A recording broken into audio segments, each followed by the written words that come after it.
All right, Scorpios. Well,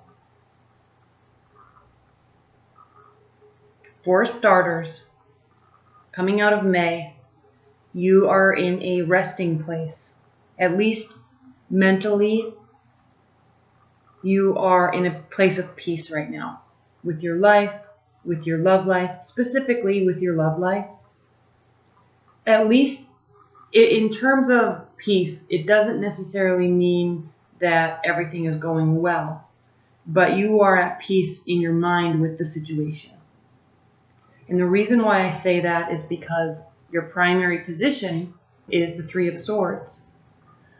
So I'm coming to the conclusion that something is happening in your relationship, and it is causing some discomfort, some mental anguish. You or your partner may be deciding about going different directions.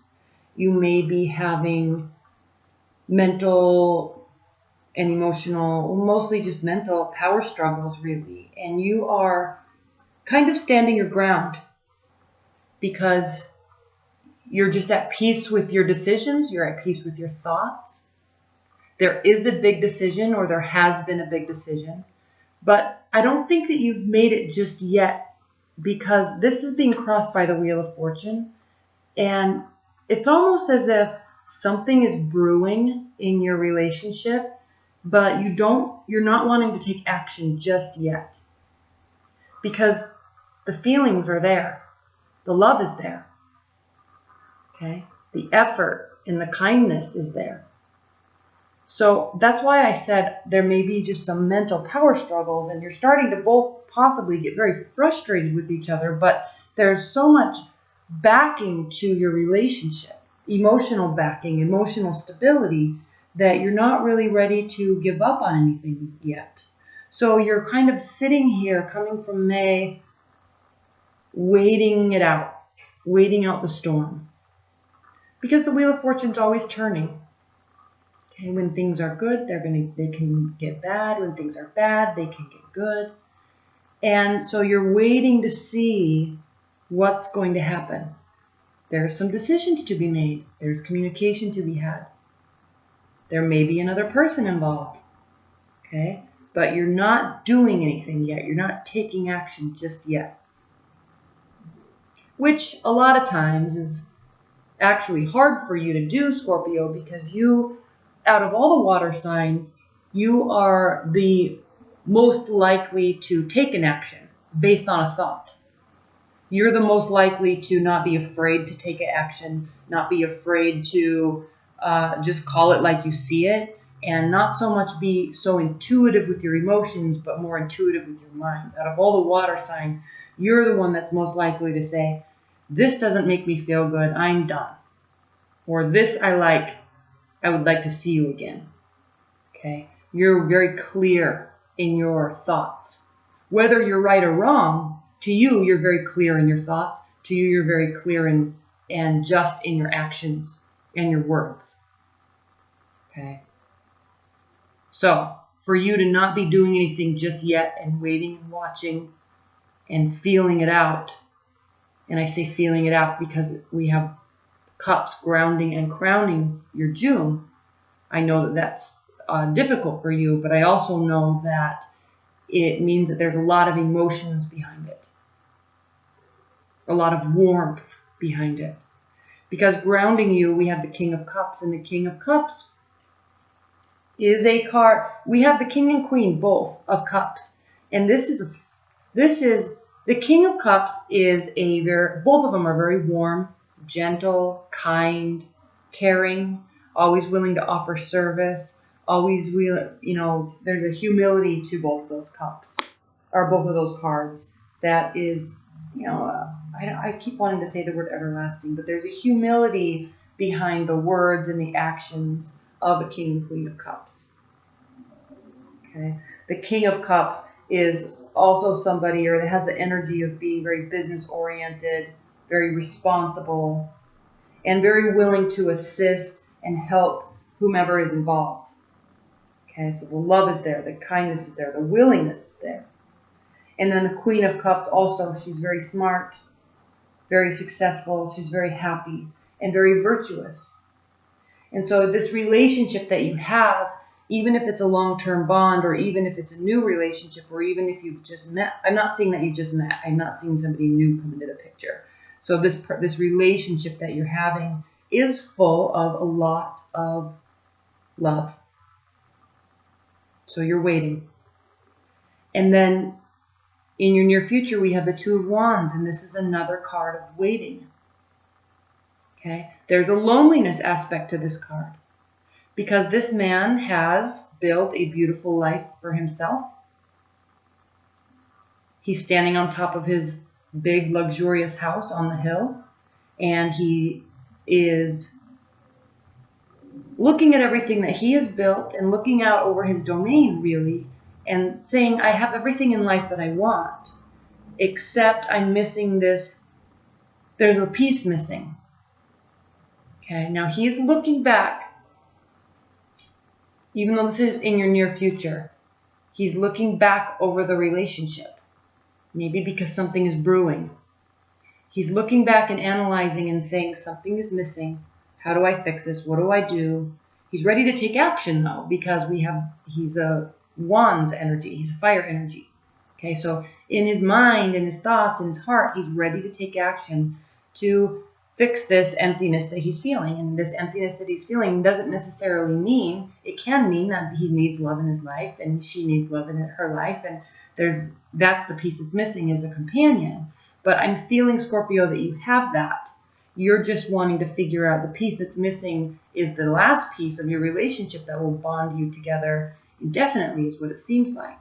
Because the loving and the caring is there. The love and the caring is there. There's just some decision being made. There may be another third person. I know I keep saying that. But or just a mental battle that you two are having. And you think, maybe if we could just get past this piece, we'll be fine. Now, how you're viewing the situation, though, Scorpios, we have the moon.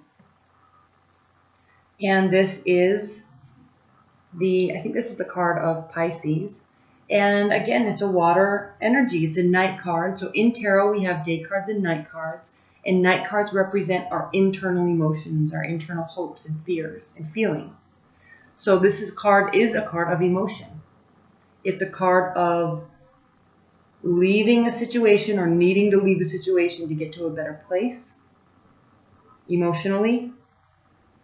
So this is how you're feeling about the situation. Okay? You're feeling emotional, sad, a little frustrated, wanting to get to a different place with this person, though. And then how they are viewing the situation is the Eight of Swords. And this is a card of feeling paralyzed. It's a card of having too many negative thoughts about something or someone and not being able to look within ourselves and realize that we can change the situation ourselves. All of these swords are thoughts about the relationship, thoughts about you, thoughts about them. And she can very easily take these bandages off, take the blindfold off, take this rope off, and very clearly and easily release these thoughts. But she's choosing not to right now, so she's feeling paralyzed. He or she is feeling paralyzed, your partner. That's how they're viewing the relationship. Now, there's a lot of swords here. You are, in your hopes and your fears, we have the Queen of Swords, and this is a very stoic energy, okay? This is somebody that's very smart. So in terms of your hopes and fears, you're viewing the situation as that you're both very smart. It's a good decision to be together. You are liking where you are, but there's a missing element. There's a missing, it's almost like she has the ability to love and give and be kind, but she's not ready yet. She's a little closed off in terms of her emotions. And this is really because you may actually very well be dealing with an air sign, but this is really because air signs don't really open up in terms of their emotions. It takes them a long time, and it's not a long time in terms of an earth sign where they really just take forever because they're afraid of their emotions. Air signs take a long time because they are so smart and intellectual that they always try to place logic and reason to their emotions. And it takes them a while to put the pieces together and actually get to a place where they can realize that sometimes emotions are illogical and you can't have a reason sometimes for feeling the way that we do. And so that's at that point, that's when they really start opening up. But it does take them a while. So in your hopes and fears, you're fearing that this person's going to be closed off for a long time and feel paralyzed for a long time instead of just opening up. So what are you doing, Scorpio? You are going to be continuing to carry the burden of the relationship. Okay, you see a lot of value in it. You see a lot of value in them. You want them to stay. And you're realizing that there might be a little closed off. You might be a little closed off as well. But what you're going to be doing is picking up the burden, picking up the communication, picking up the activities, picking up the lighthearted behavior, the flirting. You're picking up all the responsibilities and actually taking them upon yourself, which is good. And you're trying to fix a situation. You're trying to enhance the communication on your own. And that's good. Now, whether they respond or reciprocate is a whole different scenario. But in terms of you're feeling emotional about it. You know that there's a piece missing, so you're going to try to make the change yourself. And that's actually very honorable of you. And it's very smart because it does show that you really care and you're willing to go the extra mile for this person. Okay? That's actually a beautiful outcome to this reading. And don't be so worried about this because this card can be very scary, this Three of Swords. It can be a very scary card, but with all these cards that are around it, I'm feeling really that and with the Wheel of Fortune crossing it, I'm feeling that it's really kind of faded. The relationship is faded, and you're not just going to let it go because they want to go or because there's silence between you two or because you aren't talking. There's feelings there, and you're not going to let it go lightly. Okay? All right, Scorpio, let's look at your oracle cards, Spirit and Universe. What is the outcome or overall message that you have for Scorpios relating to their June love reading?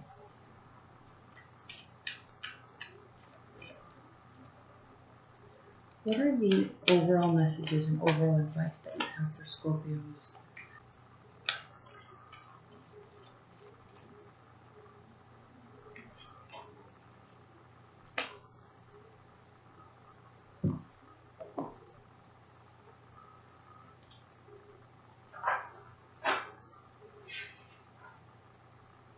Here we go. Keep in mind this Ten of Wands. The Leum. Unconditional giving, unconditional receiving. If you are stuck or blocked in a situation and the Leum turns up in a reading, you probably need to stop focusing on what you are trying to accomplish and simply give to others, freely, generously, and unconditionally. Try a few new random acts of kindness, unconditionally giving, of course. Go do some volunteer work somewhere, mow your elderly neighbor's lawn, or take homemade soup and some flowers from your garden to someone who is ill. Give some help to a coworker just because they need it. Give to a needy stranger, whether or not you think he deserves it. Take flowers into a hospital and give them to a stranger at random, or give them to a nurse with compliments from the universe. Give a bit more than you think you can afford. Go a little bit further than you reasonably can. Empty your wallet or purse of all your cash for a beggar on the street. Don't worry, it will fill up again, much faster than you might have expected. So this is exactly the attitude that you're having, Scorpio, actually, and it's beautiful because there's a lot of feeling, there's some waiting, there's some emotional discord, okay? But it's okay because you're actually going to take on the responsibility of making, sorry if you can't see these, of making the adjustments as needed, or at least you're going to try, okay? And effort actually goes a long way with people, okay? Thank you so much for watching. I really appreciate all your support and your comments and your shares and your likes. Thank you.